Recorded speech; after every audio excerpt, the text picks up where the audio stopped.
এদিকে শেখ হাসিনার বক্তব্যের প্রতিবাদে নোয়াখালীর কোম্পানিগঞ্জে ওবায়দুল কাদেরের গ্রামের বাড়িতে হামলা ভাঙচুর ও অগ্নিসংযোগ করেছে বিক্ষুব্ধ ছাত্র জনতা। ভোলার সাবেক মন্ত্রী তোফায়েল আহমেদের বাড়ি পুড়িয়ে দিয়েছে ছাত্র জনতা। বরিশালে আবুল হাসনাত আবদুল্লাহর বাসভবন এবং ঝালকাঠিতে আমির হোসেন আমুর বাসার বাউন্ডারি দেয়াল ও মূল ভবনের একাংশ ভেঙে ফেলা হয়েছে। প্রতিনিধিদের পাঠানো তথ্য ও ছবিতে ডেস্ক রিপোর্ট।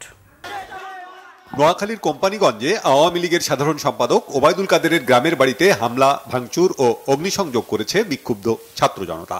মিছিল নিয়ে উপজেলার বসুরহাট পৌরসভার ১ নম্বর ওয়ার্ডের রাজাপুর গ্রামের বাড়িতে যায় তারা। ভাঙা শুরু করে দ্বিতল ভবন। ওবায়দুল কাদেরের ছোট ভাই বসুরহাট পৌরসভার সাবেক মেয়র আব্দুল কাদের মির্জার দোতলা ভবন হাতুড়ি শাবল দিয়ে ভাঙা হয়। পরে তার ছোট ভাই শাহাদাত মির্জার ভবনও ভাঙচুর করে বিক্ষুব্ধরা।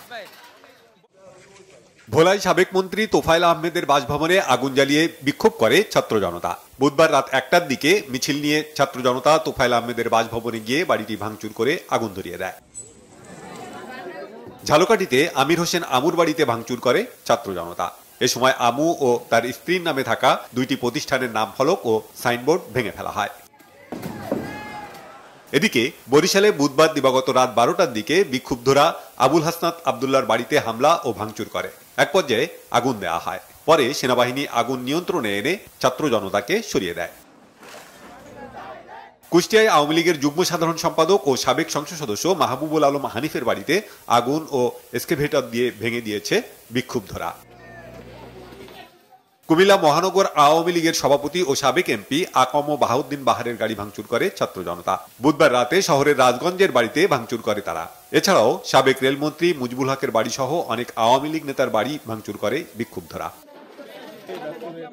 চট্টগ্রামে বুধবার রাতে মহানগরীর জামাল খান এলাকা ও চট্টগ্রাম মেডিকেল কলেজের পুরনো একাডেমিক ভবনের সামনে থাকা শেখ মুজিবের মুরাল ভাঙচুর করে বৈষম্য বিরোধী আন্দোলনের কর্মীরা।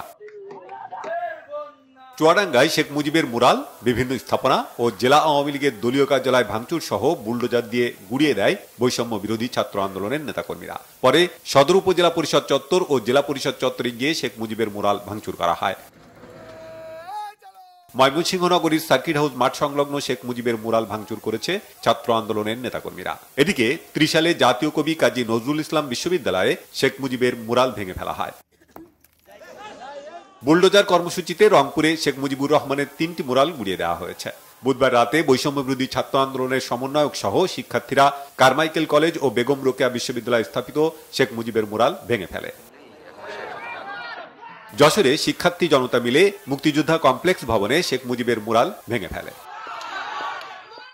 এদিকে পিরোজপুর জেলা আওয়ামী লীগের সভাপতি AKM আওয়াল এবং তার ভাই পিরোজপুর পৌরসভার সাবেক মেয়র হাবিবুর রহমান মালেকের বাড়ি ভাঙচুরের পর আগুন দেওয়া হয়। সাভার পৌর এলাকার মুক্তির মোড়ে শেখ মুজিবের মুরাল ভাঙচুর করে বিক্ষুব্ধরা। রাজশাহীর বাঘার আড়ানিতে সাবেক পররাষ্ট্র প্রতিমন্ত্রী শাহরিয়ার আলমের বাসভবনে আগুন দিয়েছে বিক্ষুব্ধ জনতা। বৃহস্পতিবার দুপুরে বিক্ষুব্ধরা ভবনটিতে আগুন দেয়। আগুন দেওয়ার পর বাড়িটি ঘিরে বিক্ষোভ দেখায় তারা। পরে ফায়ার সার্ভিসের কর্মীরা আগুন নিয়ন্ত্রণে আনে। Banglavision news desk.